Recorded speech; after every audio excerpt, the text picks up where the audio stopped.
we've got a very lovely session next. My colleagues, Professor Zimitri Erasmus, Buhle, and Dr. Leyya Hoosen, and Dr. Tamia, who's now at another university, who's come especially for this session. They're doing something extremely generous. We heard this presentation on a retreat we did to co-create this program, and the highlight of the retreat was this discussion, which is a very generous account of how their research interests interweaved, were inspired, were supported, and very much how they came from this place. So I am deeply grateful to all four of you. It is a really generous thing you're doing, and I think it's a very wonderful thing you're doing. And I think you will find this very, very interesting to hear this conversation about where research comes from and how it grows. So, thank you.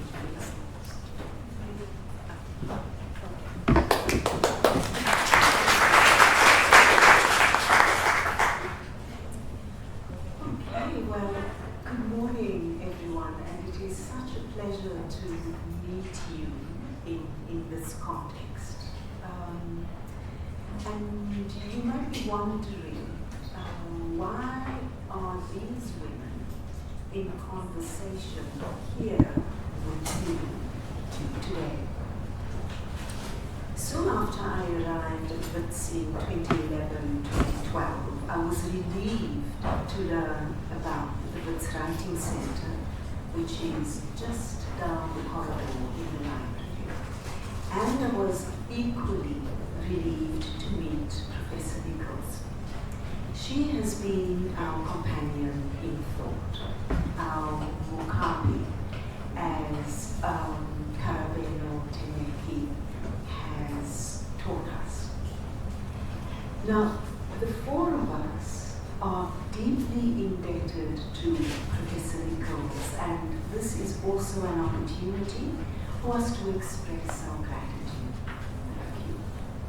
The second reason we are here is that the four of us have been learning and thinking together in a supervisor-supervisee relationship.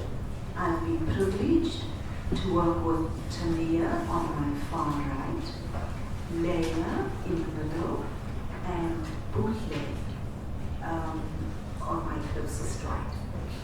With Tamia, I have been her supervisor from her honors through her MA, which is published as a book.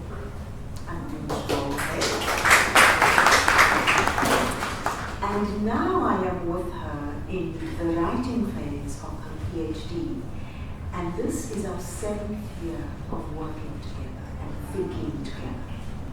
With Leyya, I walked with her during her PhD journey as a co-supervisor.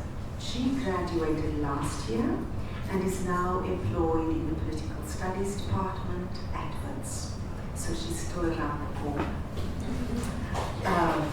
And then with Buhle, I walked with her through that most difficult part of research, coming up with a topic. Buhle has gifted herself with a rich fieldwork journey, and she is now writing up her master's research report. In a fieldwork supervision session, she shared her Mellon mentor's description of this gift that she has given herself. And I quote Buhle. He says he sees the wonder in my eyes when I talk about Unmute. Unquote. Now, Unmute is the integrated dance company that Buhle works with in her research. Now, the purpose of this roundtable is for us to contribute to meaningful conversations on research journeys.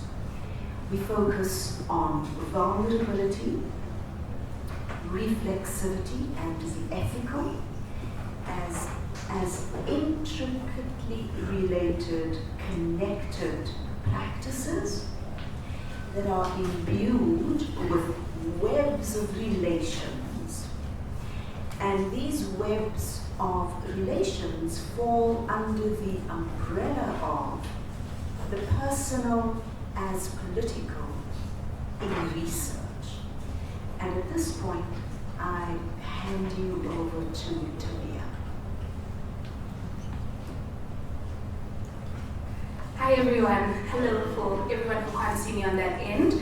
I am Tamia. I'm a PhD candidate at Wits University and a lecturer at Plaatje University, although in Kimberley, and it's lovely to be here. My deepest gratitude to Pam and the Writing Center, Zimitri as well, and the woman who sit next to me. I'm very happy to start this off with speaking about how the personal is political. And my first encounter with difference happens at a sleepover in the 4th grade.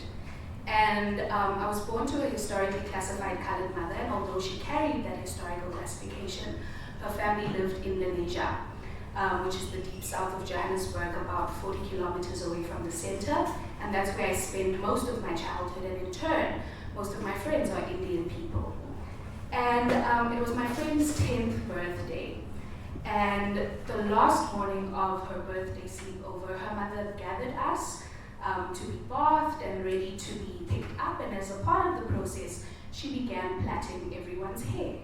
And I was last in line, and all the other girls had very straight, beautiful, long, luscious hair. And she had put matching bows and matching pins in their hair, and it was neatly done. Everyone looked uniform and cohesive. And then she got to me. And when she did finally get to me, she hesitated. And instead of braiding my kinky, coily hair, she turned me away. And at 9 years old, I didn't have the words for what that meant. My mother had to explain it to me, and now I understand it as texturism, a subtle form of othering. But at the time was just a quiet exclusion that I couldn't quite name.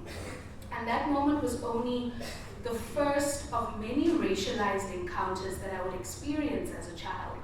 And from a young age, the personal has always been political for me, even before I had the language to articulate that. And moments like the sleepover, seemingly small but very deeply significant, taught me that my body, my hair, could be sites of exclusion and difference. I understood, and sometimes painfully, that who I was could never exist outside of social and political forces that shaped the world around me. My personal being has always been political. Racialization lines even the most intimate childhood memories that I have. Racial classificatory politics was inextricably tied to my person since my inception. And no matter the accolades, no matter the awards, no matter the degrees, I was, as Frans Fanon puts it, sealed within my blackness. But there was a place where I never felt different, and it was Eldorado Park.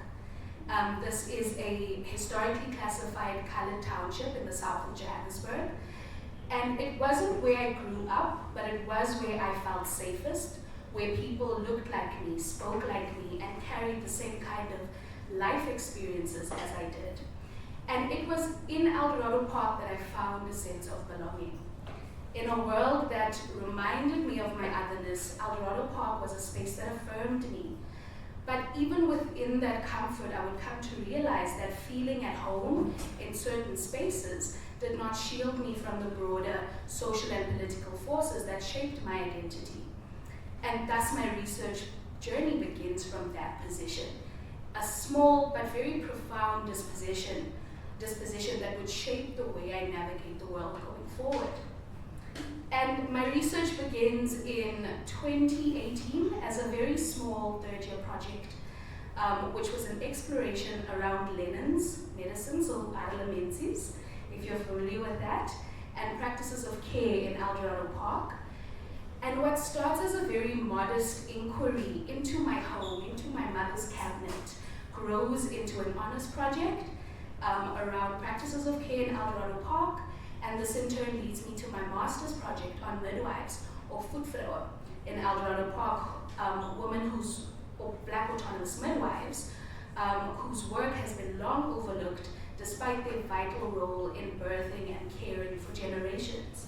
And through these projects, I find myself on a quest to understand, complicate, and disrupt the narratives of people historically classified colored, to move beyond imposed stereotypes, to challenge the erasures, the distortions, and the ways in which stories have been told by others. And now my PhD sort of expands my research into understanding the social history of Eldorado Park through the relationship of geographies of domination, like apartheid spatial planning, but subsequently as well, these counter geographies that women create in Eldorado Park. But I must say, this PhD project has sent me into an existential tailspin, an ethical tailspin. And it was the first time where the personal felt too political and the political felt too personal. And it starts with an interview that I did with a woman named Gina. And she had taken a TikTok that had gone viral. And the story goes that she helped a young woman who lived downstairs and was getting beaten by her boyfriend. One of the things that the woman had confided into Gina when asked about a huge black wound on her leg was that one of the tactics of abuse that her boyfriend employed was taunting her with a dog, to the point where the dog had bitten her and had not taken her to hospital because of fear of prosecution and so on and so forth. And the young woman's story is just one of systematic neglect and entrapment. She had been in a relationship with her abuser since the age of 13. And it was a relationship rooted in desperation and not choice. She was orphaned at 12 with no real support system and became a mother 8 years later at 21. And the abuse that she suffered was well known to the community, yet nothing had changed. And her name may be unknown, but her story is all too familiar. And it's the story of so many women in South Africa, where gender-based violence is not an exception, but it is the norm. Violence is ordinary and woven into the lives of women in South Africa. And when I left this interview, it was my very first interview that I ever did for my PhD research. And when I left, I was like, okay, I need to call my supervisor immediately because I don't know what to do. And I called Zimitri, and I think it was the first time I've ever called Zimitri in tears. And I was like, I don't know what to do. What do we do? Okay, we lean upon ethical protocol. Let's get consent to call a social worker. And I speak to Gina, and I let Gina know, and Gina lets me know that, ma'am, when I went to the police station, the police officer had told me the woman had not come in to make a case, to open a case. But she says that we will ask nonetheless, and we got no response from her. Not a yes, not a no, just no response at all. And my hands were tied. I felt so helpless. I felt completely helpless. And how do I begin to make sense of that? Of the fact that I was there, I witnessed it, I wanted to help, and yet I couldn't. I couldn't lean on these ethical protocols that we're forced to go through for our PhD research. It has a limit. And how do I write about the story? And how do I write about the story without making it about my emotions? How do I pretend that this isn't personal? Because it really brought feelings of my own vulnerability to the fore.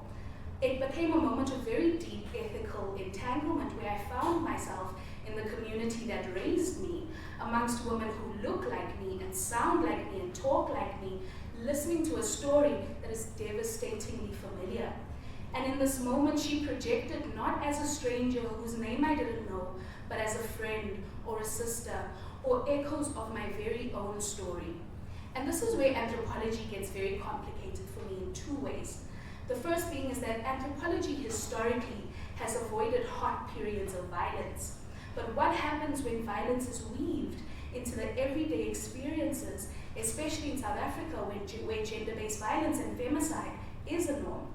And secondly, anthropology makes space for the suffering of our participants, but when you are of the same world as them, as I am, and you have these feelings of helplessness and hopelessness and vulnerability, where does that fit in my writing?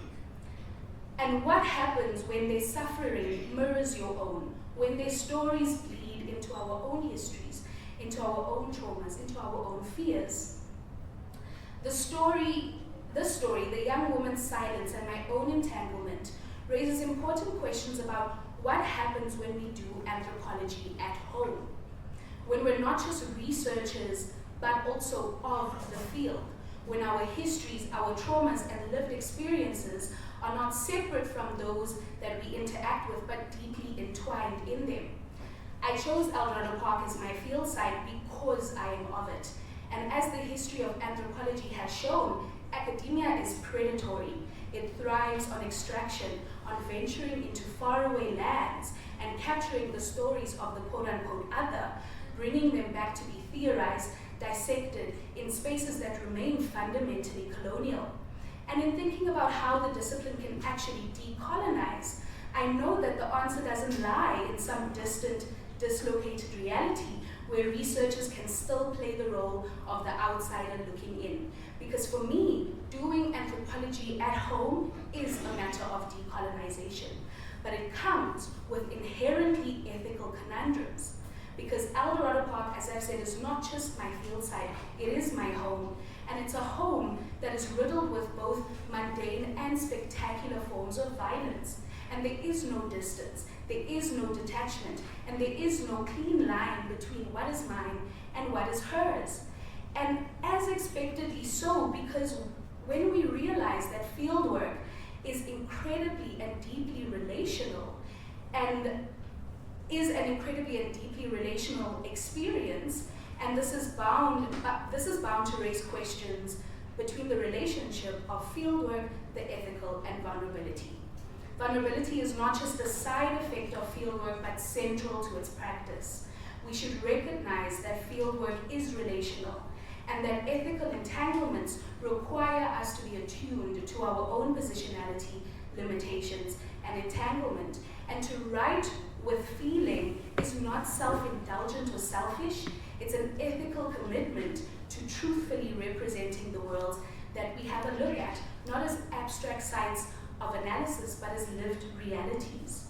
And in the sense, writing then becomes an ethical act, one that doesn't seek to produce grand narratives and master narratives of the field, but allows for the tension, the ambiguities, the sadness, the debilitation, and all the other dimensions that shape researchers and those that they write about too. I have come to realize that naming this violence, creating spaces where women can speak, be heard, and have their realities acknowledged, in itself is transformative enough. My research, I think that the deepest lesson that I've learned is that as a social scientist, you cannot, and it is not your responsibility to solve social issues like gender-based violence. But again, my research may not undo this violence, but in allowing women to tell their stories, to recognize their experiences as a part of a larger system rather than individual acts of misfortune, something shifts. And the weight they carry is momentarily shared, and that too is meaningful. And the only way that I have been able to carry on with this PhD, because I cannot at all underestimate how incredibly debilitating this is, but the only way I've been able to carry on with this PhD is to mirror these spaces of shared hurt and grief momentarily with my supervisor and with the woman that sit next to me. And we called it in our mock roundtable talk, lighting the candles of our research paths together, small flickers of clarity in the darkness of structural violence. We called it conceptual gardens, where we come to plant, spaces of growth, of nurturing ideas that feel fragile, but take root nonetheless. And in these spaces, I've learned that research is not about answers. It's about creating room for difficult conversations, about holding space for grief, for frustration, for the quiet, radical acts of speaking the unspeakable. Do these realizations mend the heartbreak or make this journey any easier or comfortable? Not at all, not even in the slightest. But I welcome a quote from the book, The Vulnerable Observer, that says that anthropology that doesn't break your heart just isn't worth doing anymore. Thank you.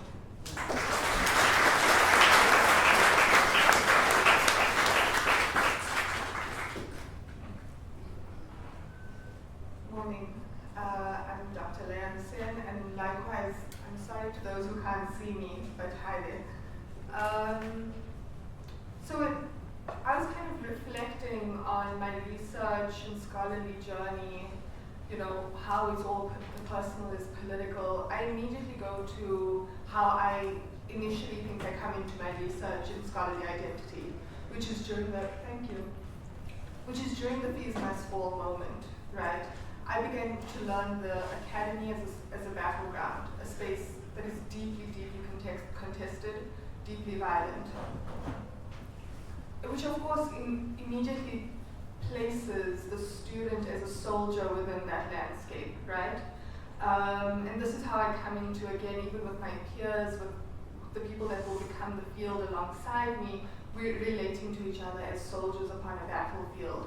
And we're relating to our academy, our university, our institutions as ones that, of course, are working against us. And what that does to you as you're trying to kind of go through your learning journey, right? And I realize as I go through my journey that ultimately the purpose of a soldier is to go to battle and to die. And this becomes a problem for me, because if I continue with this kind of logic with my research identity, it means either that happens, or I become this deeply kind of embittered, angry intellectual, which is a stereotype, of course, that is known, right? And has kind of problematic roots as well. And so, as I'm preparing for the talk today, and especially over the last couple of days, it became a little bit depressingly, it resonated a bit too much, right? I'm thinking of what's happening on all the campuses kind of across the globe. I'm thinking of Columbia University in the last couple of days. That kind of battleground landscape becomes so easy to identify. That kind of overly securitized and militarized response becomes so familiar. Thinking of the hunger strikes of like a few weeks ago, etc., on our own campus, right? And the responses around that. But what became really important for me as I went through it, and especially in my doctoral journey, was how do I unlearn this relationship to the academy for my own self and well-being, okay? And this comes via healing, compassion, being heard, and really fighting to hold space for both myself and others alongside me. My honors started off with a thesis around institutional violence in historically white universities. And I carried this into a master's, and halfway through my master's, I changed. The kind of the toll that it takes, and Tamia, as you're speaking, I hear this, right? The toll that this takes on one's well-being and mental health is not insignificant. And so, as I'm going through it, I make this decision, what if I change? And I speak to Matthew Zwane at the time, who was my supervisor, and he said, go for it, right? He embraces this and says, this is what you need to do, and this is why you need to do it. I support you. And I changed to looking at Sufi zikr groups and alternative practices of knowing and knowledge production and cosmologies, and what this means from an Islamic perspective, right? It's still kind of looking at the politics of knowledge production, but I'm entering it through a different angle. And ultimately, I expand this into my PhD, which is around Muslim women's identities in the country and how it's impacted by the digital age, and they're making use of kind of the virtual medium as a radical political space where they can remake and be yeah. We all know what I'm trying to say, right? We're doctors, but we don't know these words. And as I go through the doctoral kind of journey, from which really has its underpinnings, right, in my honors and masters research journeys as well, 3 cautionings come up. The first one is from the leader of the zikr group, who says to me, you're welcome to be a part of the space, because I was doing ethnographic research, right, so we immerse with our research participants. And I didn't want to just go there and be an observer, because similarly, this this was my community, right? These were my elders. These were people I sat and like learned from them. So to kind of enter that space and say, I'm now observing you, felt really disrespectful. And so she says, you can be here, but remember, participate and don't let the researcher's eye get in the way of your learning, which is really a big moment for me, and I held on to that, right? The second one was in a conversation with Zimitri, actually at the beginning stages of my research proposal, where I was speaking about kind of the research scope, what was included in the, in the project and what wasn't, the different stakeholders involved. And she says to me, you can speak to, who you need to, and you must make this rigorous and there must be depth, but don't enter violent spaces. You don't have to enter violent spaces just to chase the project, right? Think of your own well-being. And that was really important as a factor in conceptualizing the research journey. And lastly, it was a cautioning or a kind of advice from Matthew, my co-supervisor for my doctorate, who says, just remember to keep your writing accessible and don't overcomplicate it. Because what we write to communicate, we write to make sense of, we write to be in community work, right? And that was really important to me. At our mock presentation, our mock kind of run through, and the conversations that happened before and since, I come to realize that my own making sense of my research and scholarly identity is so cyclical, right? It loops back and back in on itself. For so long I held on to this identity that I came into my identity in this piece must fall moment. I came into my identity through this moment of institutional violence, right? But I come to realize that actually this research thing has started way, way back, okay? And it started at my grandparents' dining table when I was just a child. I'd spend my holidays there, right? And all the family and the cousins and everyone would kind of like be around this dining table. It was a mess, but it was kind of wonderful, right? And there was always food. And I remember, so my grandfather was writing a book that he started writing before I was born, before I was even an idea. And he publishes it when I was around 6 or 7 years old, maybe a bit younger, because what is age at that time, right? And I remember him sitting with us and teaching himself how to research, teaching himself how to write. And in preparing again for this talk and reflecting back, I called home because I've got a curiosity and I'm pretty sure that he hasn't matriculated, right? I started like realizing how much training I've gone through to do this research and writing thing, and like how did he do this? And so I phoned my grandmother and I asked her, I said, Nani, this is what this talk is about, I'd like to kind of speak about the dining table and all of this, and she laughs a little bit, she says, okay, that's what you want to do, right? And so I said, do you remember when Nana matriculated? Do you remember if he did?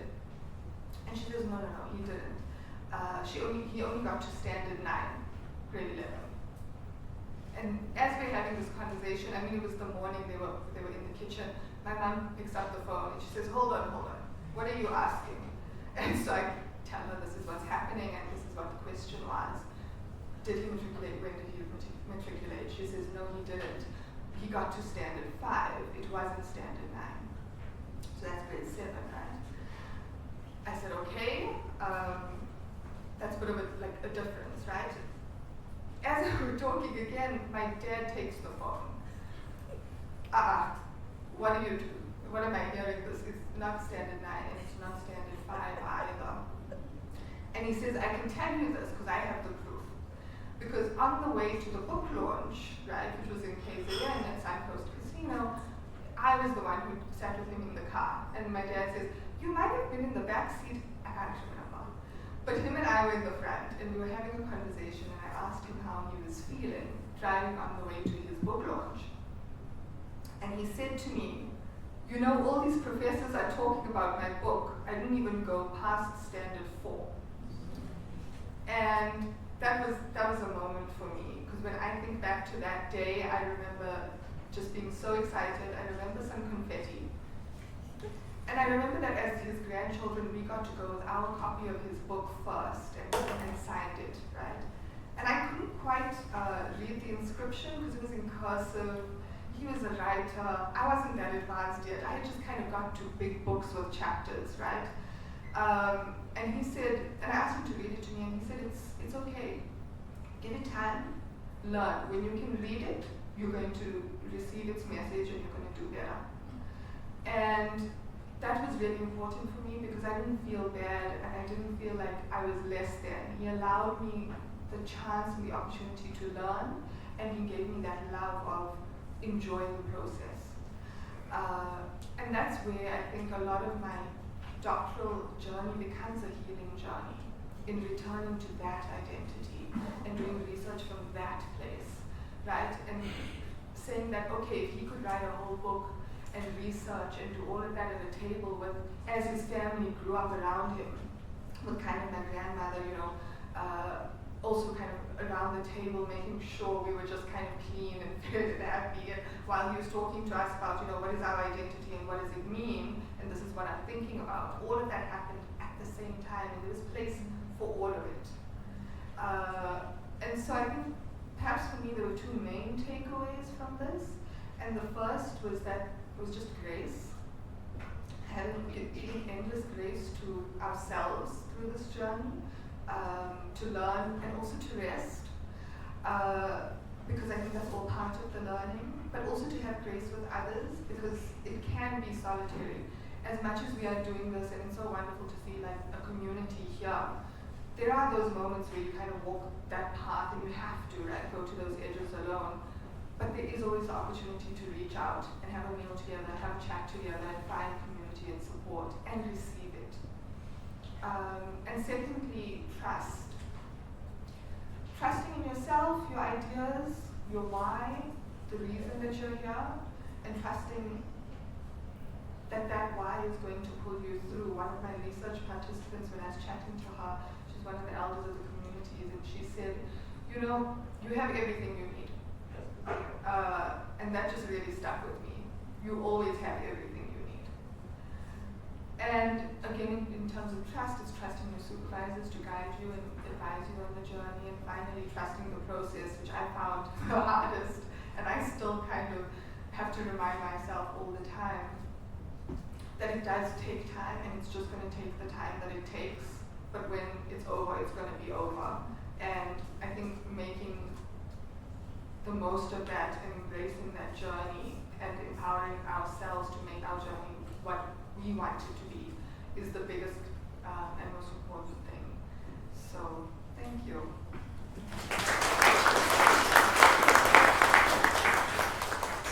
Greetings everyone. As you may have heard, my name is Buhle Zwane, and it is such an honor to be with you and to be with my supervisor and these two women who also happen to be my tutors at one point in time. So, my journey begins with a girl, her body, and a dance. As a young girl in primary school, my body was a site of contention for me. It was the object of piercingly judgmental eyes and open commentary on how to fix being the fat one. People reduced my personhood to my outward appearance. Some compared me to a girl I knew, and she was considerably thinner and more athletically built. And elders who saw us together but did not know us by name would distinguish between us. They referred to me in isiZulu as Lo onomzimba omkhulu, which means the one with the big body, while the other girl was called Lo mncane, meaning the small one. When the small one started ballet classes, I first encountered the idea of dance through her body. I was fascinated with her pink leotard and tutu and the wonder of her elegant movements. And as children do, I unconsciously started to mimic her movements. And when I tried to stand on my toes, an older woman reprimanded me and said my legs would not be able to carry or support my body weight. And she said, uzolimala, meaning you're going to get hurt.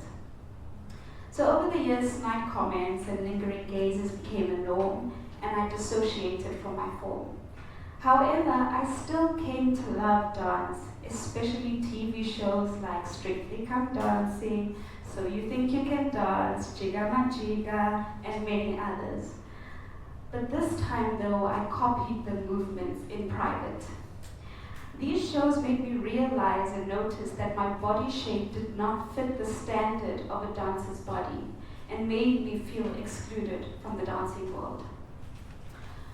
This brought me to a significant moment then in academia as this bruised in me for years. My second year in anthropology, when I encountered my body differently. So I did a second year course called Embodied Relations, and this course explores the body, the gaze, and embodiment, and it takes students on a journey of self-discovery, drawing on their lived experiences. And in tandem with the course, we studied the life and body of Sarah Baartman. At first, I tried to learn about Sarah from an emotional distance, for fear that it would confront issues with my own body. But it was extremely difficult. Each time I did the prescribed readings, the words pierced my heart. My skin would crawl when a writer would undress, describe, and dissect her body. I recall the anger that festered in me and the many tears I cried for Sarah, as she was treated less than a human and more like an experiment. So I did not want to feel. I did not want to embody this knowledge or respond to it in an essay. And in the middle of the semester, I realized if I continued to study Sarah's life at an emotional distance, I would be no better than the scientists doing this dehumanizing work. So I decided right then and there to show up physically and emotionally and reconnect with my own body to comprehend the gravity of Sarah Baartman's story and to position myself to write a different one in my final essay.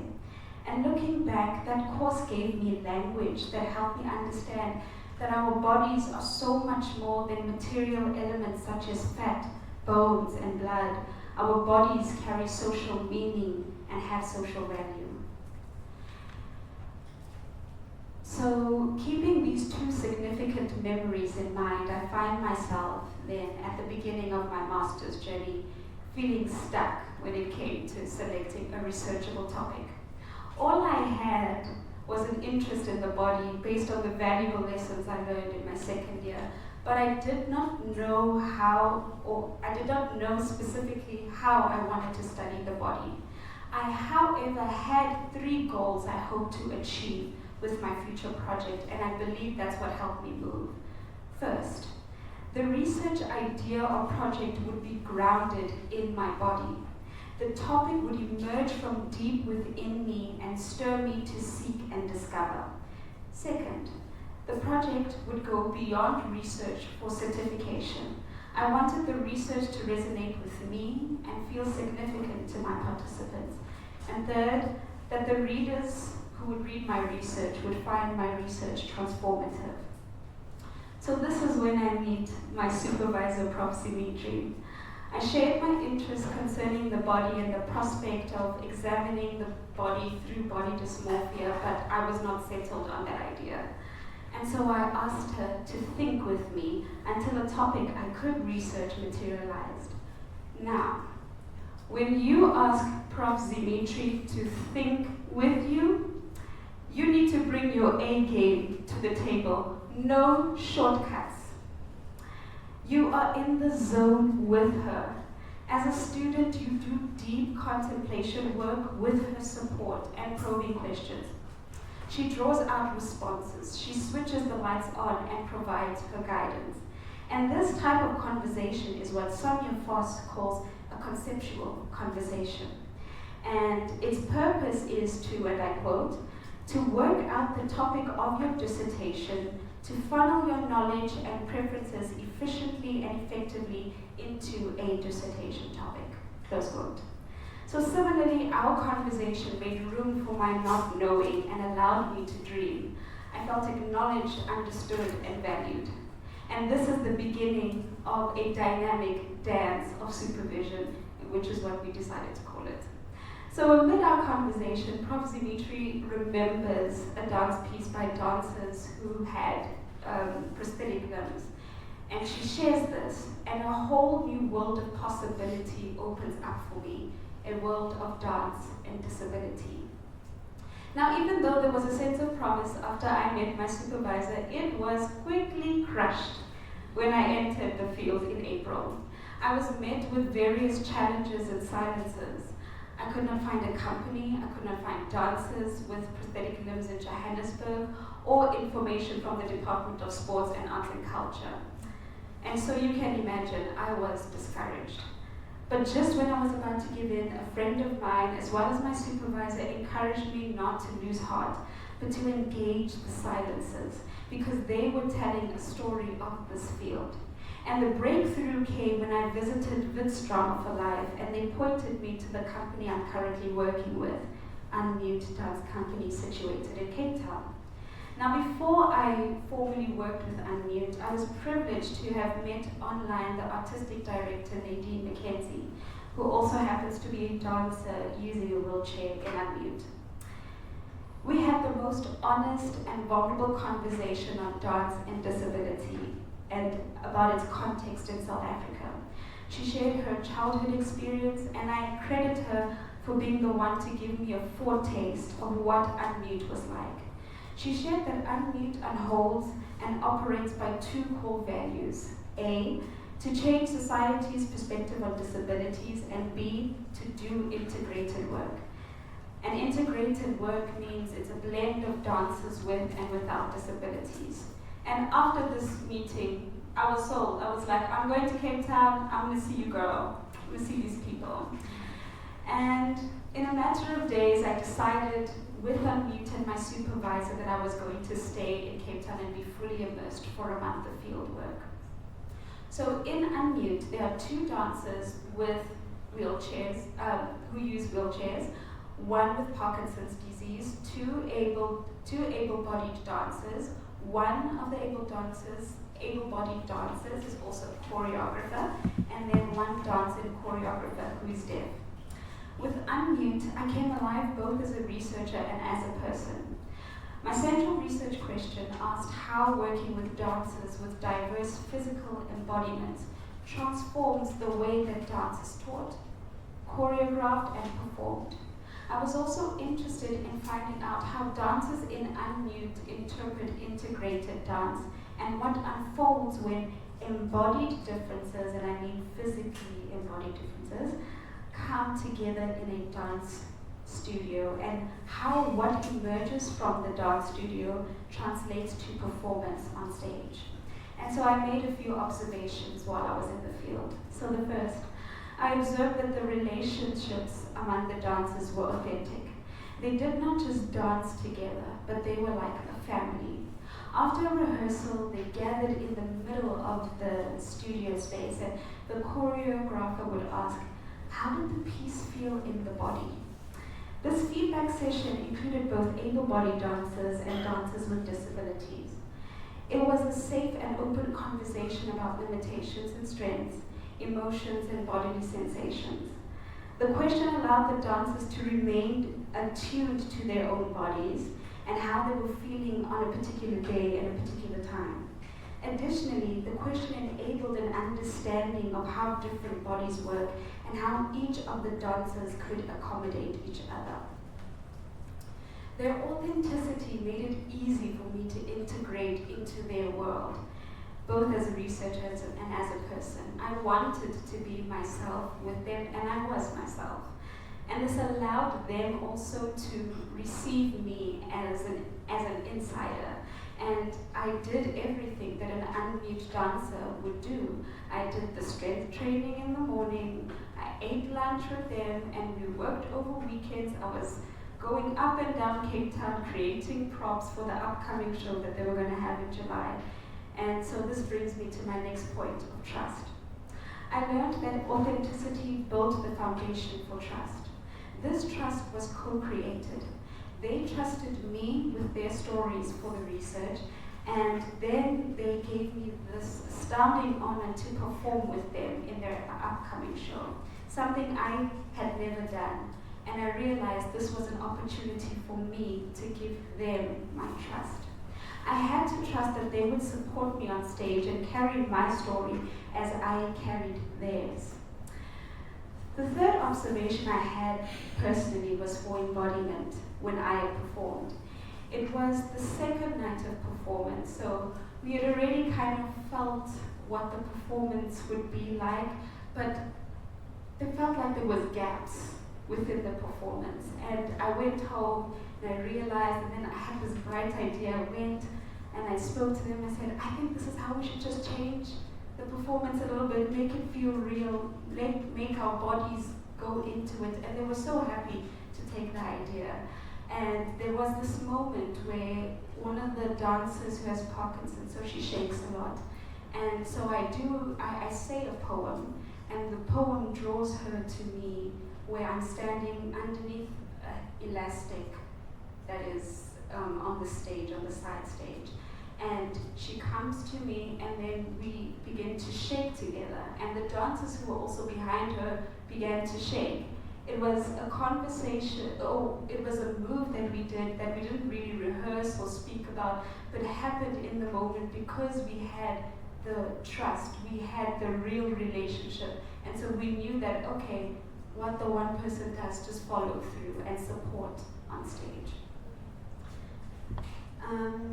Lastly, about supervision. Supervision in a field that was so foreign to me came as an answered prayer, a place of comfort to offload, recharge, and refocus. Had I not had these spaces with Prof. Zimitri, I probably would not have come back with such rich field work.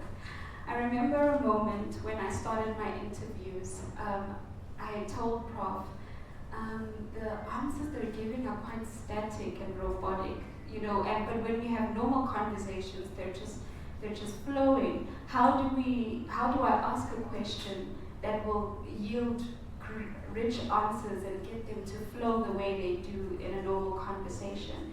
And she told me and advised me to ground my research question,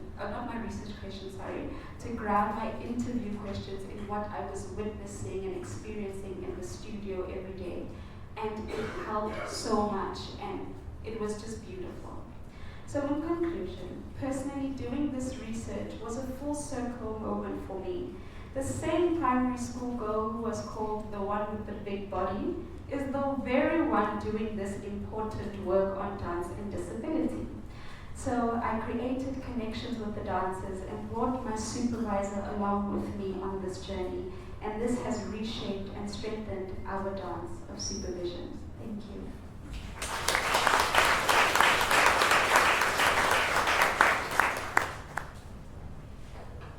Okay, I'm pleased that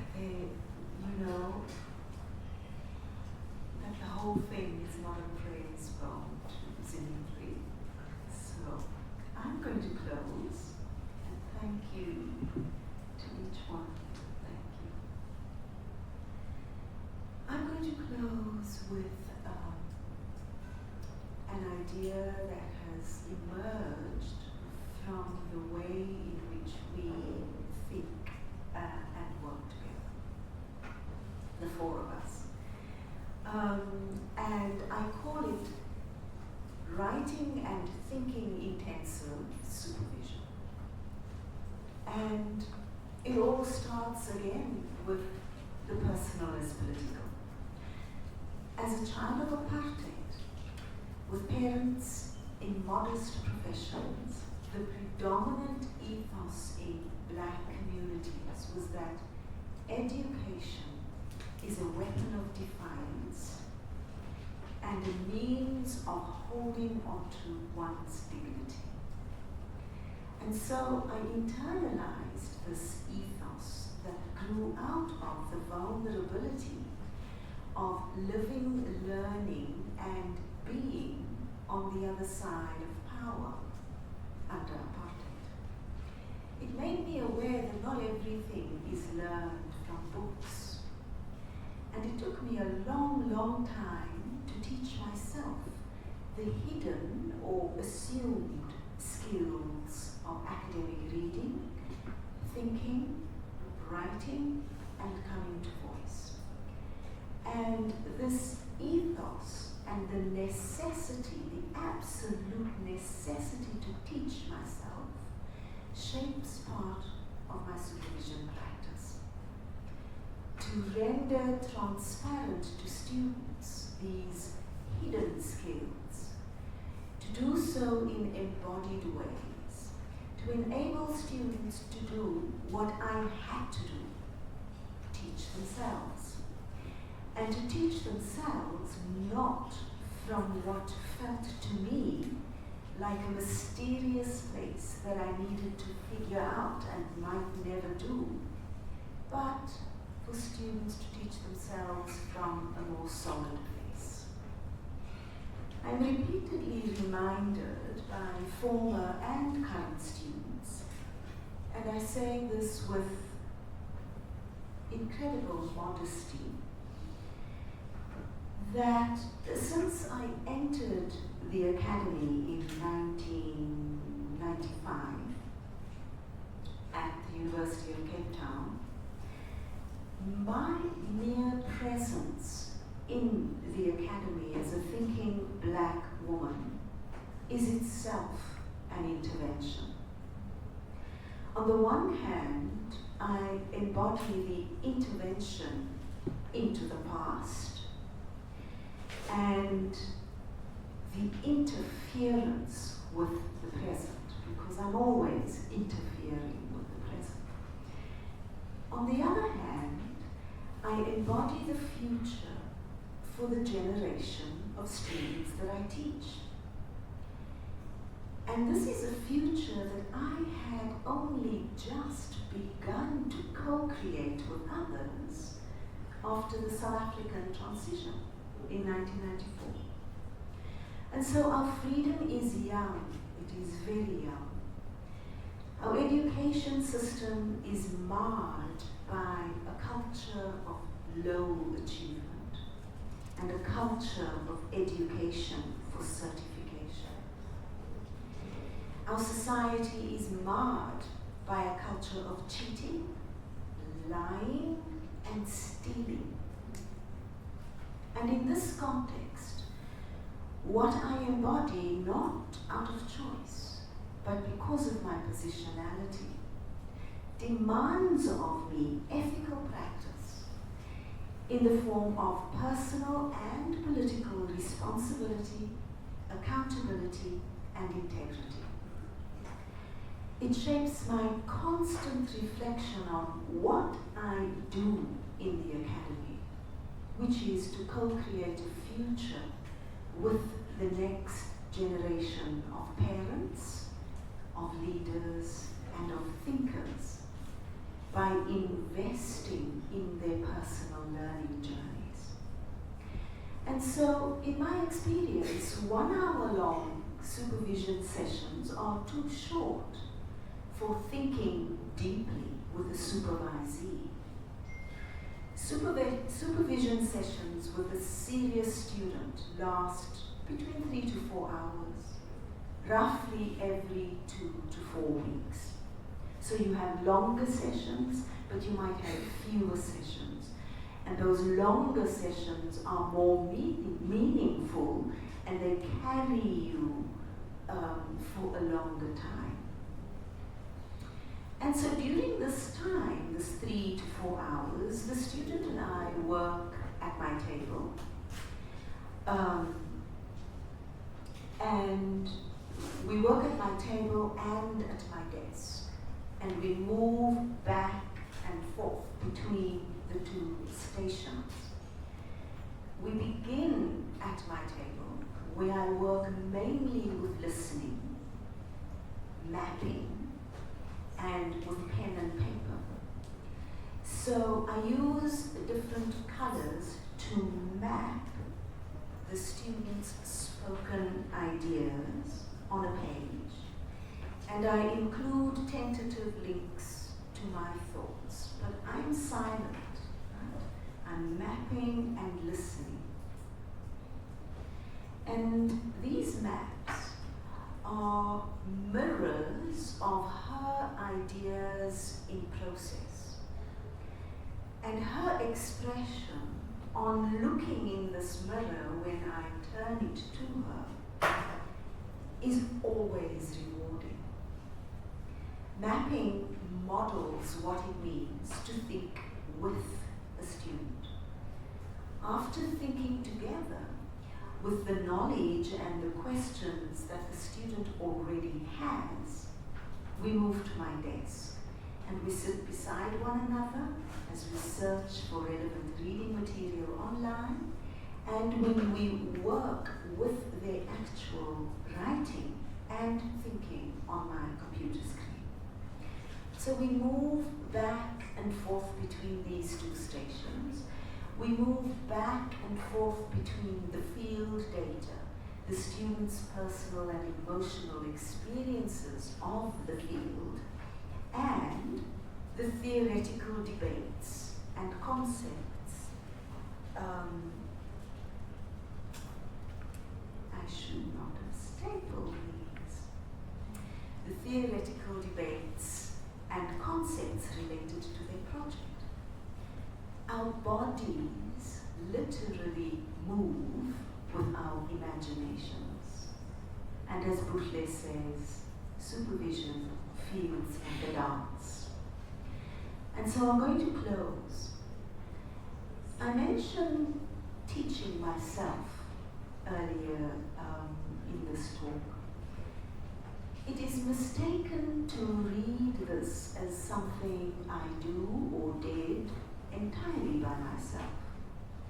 Instead, this process is enabled by an assemblage of contexts, peopled by a constellation of characters, if you like. Characters with whom I cross paths and who touch me in various ways, joyfully, painfully, with inspiration, and so on. And this includes a whole range of encounters. Encounters with my mother, who was a primary school teacher, consciously chosen encounters, for example, my application for a specific fellowship to read with a specific scholar, and unconsciously manifested encounters, for example, who I fall in love with, and then serendipitous encounters, as in a book shared by a friend, and painful encounters, for example, failing an important assessment.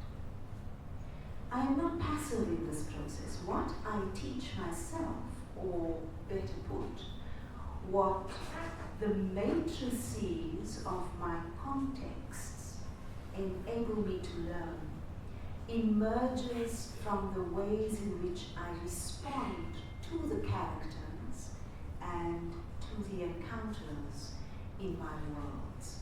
And the Wits Writing Center and this library, and soon you, are going to be part of this assemblage of contexts and this constellation of characters. So all this is to say that learning is relational and contextual. The model, the mirror, meaning the map in this case, the conversation, and the constellation are relational. To learn from these, I pay close attention to and I regularly reflect on my changing places in the worlds that I inhabit. Thank you.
question, but I do have a few thoughts. And the first thought is that numbers have souls too.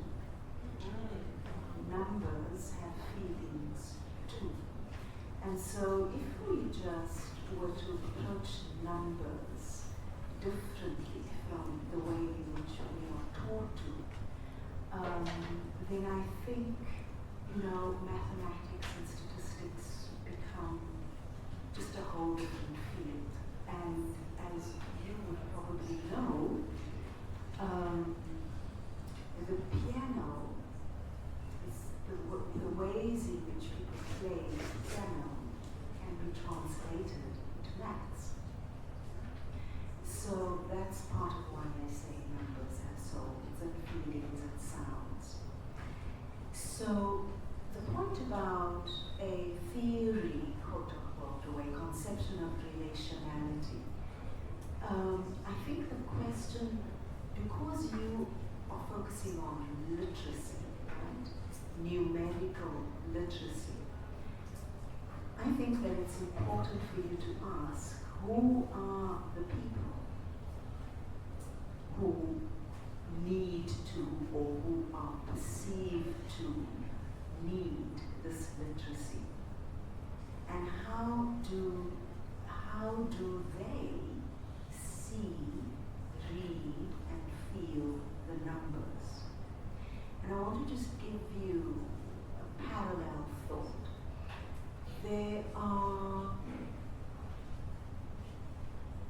There's a significant cohort of elders in South Africa who cannot read or write, okay? But they're not illiterate because they can read the bus sign, okay? Because they need to know where they're going, and they've figured those things out. And so that, I think, for me, would be an interesting way of approaching this idea of literacy in relation to numbers. And that's just off my feet.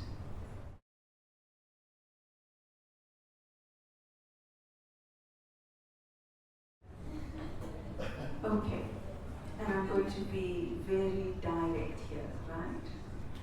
The state under apartheid classified me as colored. The state, post-1994, classifies me as colored and would like me to tick that box. And I don't classify myself, racially speaking, even though I don't deny that that classificatory system shaped my life. Does that help?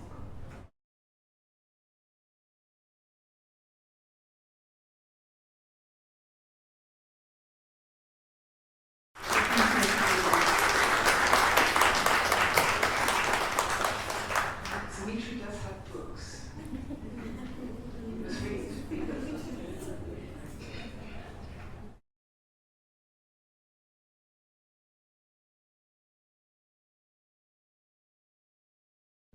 I would like to hand that to Mr. Review.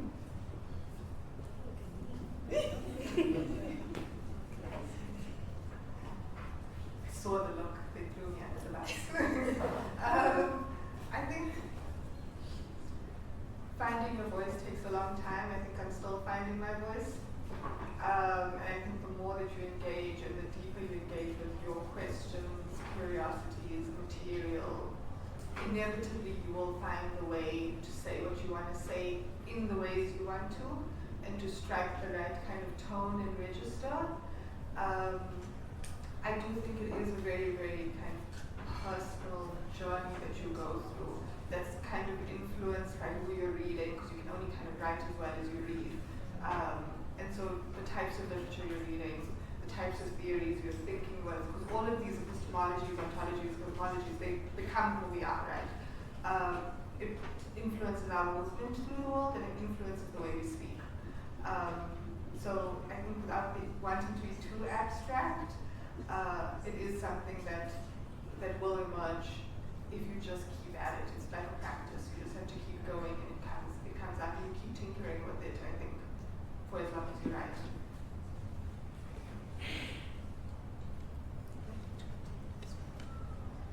Thank you for your question and your comment. I find myself in a very similar position. I recently went to a trip to Malawi, where we discussed research, and we were currently standing with research, and this was one of the things that was my most pressing challenge to research. And one of my mentors from the built environments had asked, but Tamia, you're always supposed to have your research cap on. You're supposed to separate yourself. How do you make sure this piece doesn't become self-indulgent? And I think there is a conversation, a broader conversation to be had amongst many other disciplines. I think there's a lot of room for it in anthropology, but in other disciplines, we have to have the conversation as to how vulnerability is not just a side effect of fieldwork, but central to its practice. Vulnerability is not a side effect of research, but central to its practice. And a place where I'm only starting to work that out, and I haven't at all figured it out yet, but is in my methodological engagement, and there is something to be said there. And I think writing from those concerns, not necessarily having answers, but writing and interrogating those concerns form your voice. So as Leyya says, keep it up and keep questioning. That turns into writing. So.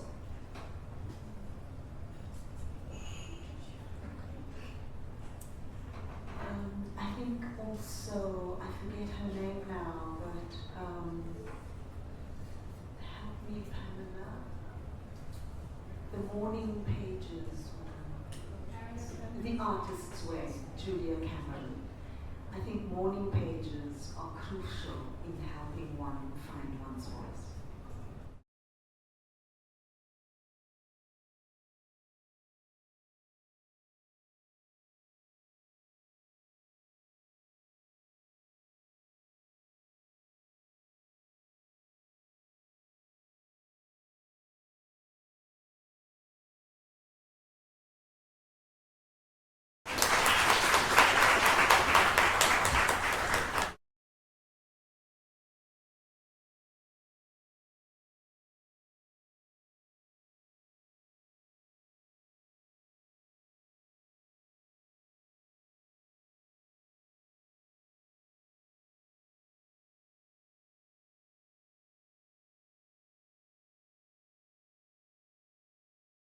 Okay, I'm going to respond very briefly, and then I'll hand over to Tamia.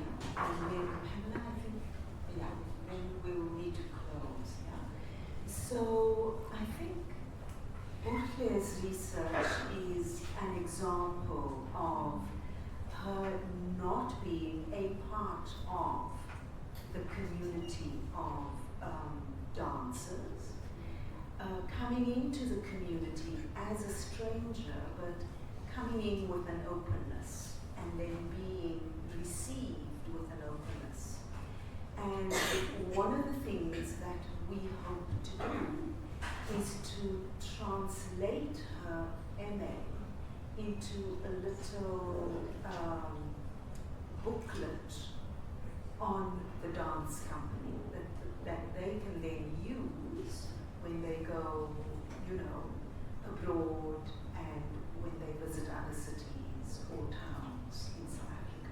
So that is one way of giving back.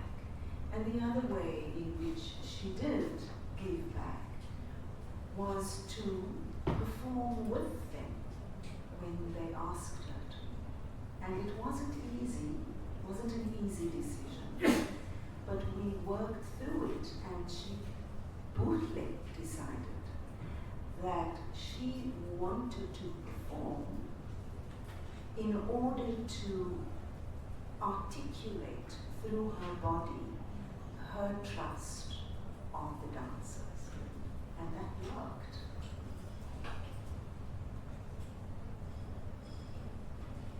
Thank you for your question.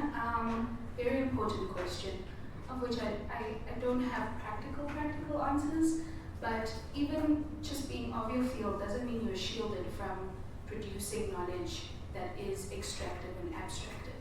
My very first piece of writing on notions of coloredness, quote unquote, I sent to Zimitri. It came back with the reddest stripes through it. I was crying in the club. It was very hectic. And one of the things that come out of there is I take from Nosipho Gomezulu in our department, who says, be careful with dancing with racists. But I think, to answer your question, the only way that I sort of break out of that cycle, because it's a methodological cycle that lives at the heart of a lot of disciplines that are colonial, is collaboration, right? It's a very small but a very significant intervention that I think we often take for granted, and I think it's the core of this entire doctoral academy. When we come into spaces with other people from other places and collaborate, we find these practical ways of doing this. So speak to people, break the cycle of armchair research and speak to people. Even if it's as simple as a corridor conversation, there's been so many corridor conversations I've had with both of these women, all three of these women who have done more for me than picking up a book and reading it sometimes. So take collaboration very seriously and don't take it for granted. I just want to jump in quickly to say I think the process is extractive and we can't become complacent about that. And sitting in that discomfort and working with the discomfort, I think, is really important, because finishing my PhD was like really confusing. Because I tried so hard throughout to hold on to that, don't be complacent. I'm going to write in a certain way, I'm going to bring a certain poetics into it, I'm going to foreground the women's narratives, I'm going to foreground how they're making sense of their lives before I speak to theory. There were so many things that I felt like, those were those wins. And they were, right?